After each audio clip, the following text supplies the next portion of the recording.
અર્થ કોષ માટે પ્રમાણિત પોટેન્શિયલના મૂલ્યો નીચે આપેલા છે. Zn+2 માંથી Zn એનો E ડિગ્રી છે -0.76, Fe+2 માંથી Fe E ડિગ્રી છે -0.44.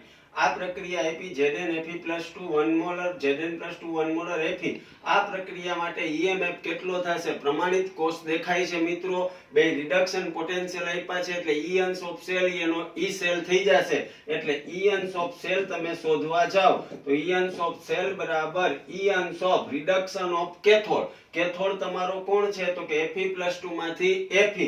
તો એનો મતલબ એનું રિડક્શન થાય છે. કેથોડ માટે રિડક્શન પોટેન્શિયલ આપ્યો છે -0.44 માઈનસ ઇયન્સ of reduction of anode. Anode નો આપ્યો છે -0.76. બાદબાકી કરો એટલે 76 માં 44 જાય એટલે 0.32. એટલે આપણો જવાબ આવશે કલકત્તી C +0.32.